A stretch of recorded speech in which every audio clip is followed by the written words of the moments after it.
they're bringing anything to the table. Bro, I'm not your son, so I do my own bits. Limited edition, no some missing classic shit. Bien, une éclaircie. Je pourrais aller prendre un cours de surf pour apprendre un truc qui me servira pendant des années. Ou bronzer pendant quelques heures pour risquer un cancer de la peau, mais rester bronzé pendant quelques jours. Je me demande quelle solution je vais privilégier quand même. Bien, le soleil est reparti. Et du coup j'étais en train de répondre aux commentaires sur mon téléphone.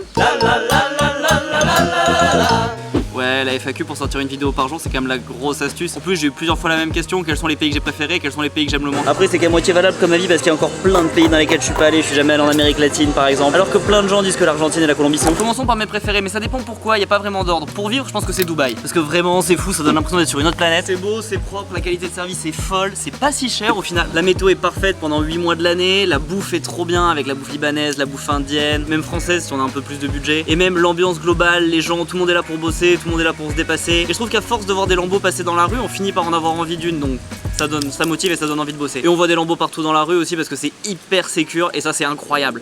Vraiment la sécurité c'est un truc de ouf, au final on est bien plus libre à Dubaï que dans d'autres endroits. Et c'est à peu près le seul pays aussi où toutes les religions s'entendent bien et où personne se regarde mal. Qu'on soit entièrement voilé ou qu'on ait une micro-jupe avec des énormes seins refaits, tout le monde s'en fout, personne se regarde mal. Et ça vraiment je trouve ça hyper reposant. Et en plus pour vivre ce qui est génial c'est que c'est quand même une ville à la plage, donc on peut bosser ou aller faire les magasins en ville et de suite après aller à la plage. Bon. Donc pour vivre numéro 1 Dubaï. Ensuite comme ville pour kiffer je trouve que vraiment New York c'est numéro 1. Ça donne vraiment l'impression d'être dans un film, il y a les bouches de métro qui fument, les taxis jaunes, les gens hyper lookés, les trottoirs défoncés, les murs en briquettes. Et puis il y a les plus beaux musées, le Met, le MoMA. À Sceaux, il y a tous les derniers magasins les plus stylés, les routes en pavé. Après pour les bonnes affaires, il y a aussi le Century 21, le Chelsea Market pour faire des courses de bobo. Vraiment New York, génial. Bon mais ça c'est des villes, mais après pour chiller, faire un peu de surf, s'écouter pousser les cheveux, vraiment j'adore Bali. Que c'est beau, la bouffe est super, les expats parlent entre eux, c'est hyper facile de se faire des potes. On peut apprendre à surfer, la vie est pas chère du tout. Il y a des offrandes partout, c'est trop beau et c'est quand même assez grand donc on met un peu du temps à faire le tour. Après bon je pense qu'au bout d'un moment il finit par manquer un mall quand même. J'étais tout pépouse au bord de ma piscine tout seul, il y a tout plein de gens qui sont arrivés tout à coup. Là il en reste plus que 2 mais il y avait toute une bande d'Allemands. Enfin bref Bali c'est lourd et dans le même genre en Europe en plus cher et plus fancy il y a un peu Ibiza. Parce que là-bas aussi il y a vraiment un état d'esprit sur l'île, il faut faire les peelings avec la terre rouge, se mettre des fleurs dans les cheveux, se déguiser en hippie, passer en haut de la plage avec les nudistes, aller à la soirée Flower Power du Pacha. Vraiment il y a tout plein d'activités et je parle pas que des soirées en mode dans l'endroit où il y a Ushuaïa et tout là parce que j'aime pas trop cet endroit. Mais en fait à Ibiza il y a vraiment beaucoup plus de trucs que juste de la grosse stuff. Bon et après pour la beauté et le culturel il y a Venise, vraiment c'est ok c'est un truc à touriste mais on comprend pourquoi, c'est immense, c'est trop beau. On a vraiment l'impression d'être dans une autre époque, Venise ça claque.